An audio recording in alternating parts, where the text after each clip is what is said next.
I think the first thing we should cover on your business plan is what is not a business plan. So you don't throw things up against the wall and see if they stick. You really need to have something in writing. You have to have something that is actionable and basically Measurable. Yeah.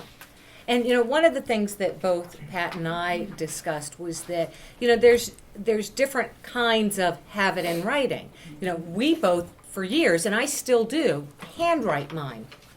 But some people feel that they need to work with a form. That's fine.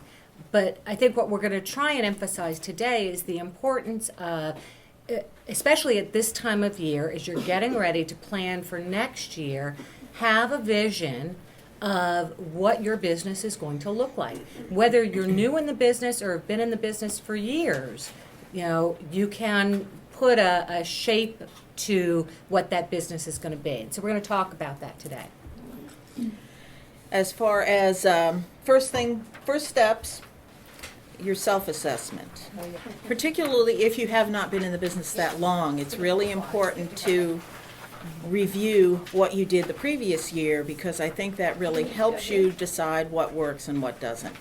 It's you've got to remember in real estate, I've heard this a million times, and maybe you have too, you wake up every morning unemployed. So you have to basically plan how you're going to conduct your business and what works for you. Sometimes there are weaknesses. I know that when I was a new agent, I did not like to do certain things, and you have to figure out strategies to work around that. Some people team up, some people hire an assistant, some people outsource some of the things that need to be done. But you have to find a way around that. You can't just ignore portions of the business. Yeah. And I think we might have gone slightly out of order, but there is one talking about the power of goal setting. There we go. Do that. There you go.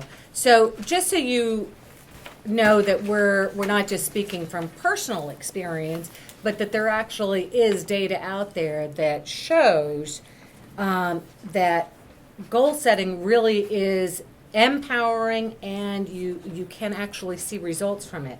If you look at this, the top 3% of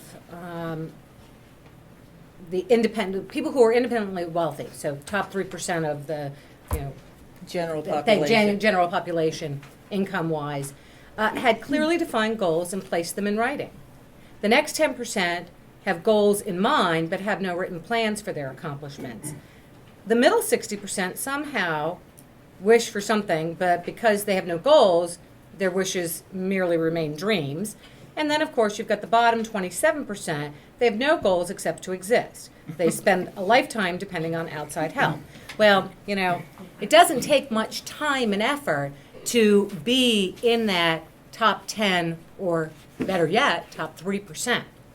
Okay? It's much easier if you have goals and you have a plan, and you can do that this time of year particularly because as things slow a little bit for the holidays, I've always spent this time of year when I have a little bit of downtime once in a while trying to figure out my systems and my plan for next year so that I don't have to worry about that when things are super busy and I don't have time to think. Okay. So it's really important. You have to assess yourself as far as where you are now. Are you just in survival mode? Are you managing pretty well but you'd like to grow your business? Or are you succeeding and you just want to continue that? So you have to be honest with yourself. This is just between you and you. It's not a case of having to talk to your manager or superior. Sometimes a good idea to get a little bit of direction, but this is you inside, what you want to do to succeed. Exactly.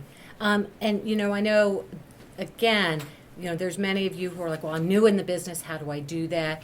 Or I've been in the business a while and I've never done that. It's particularly easy for those of you who have been in the business for any period of time, even 1 year, because you just have to look back. Okay? Mm-hmm. Right.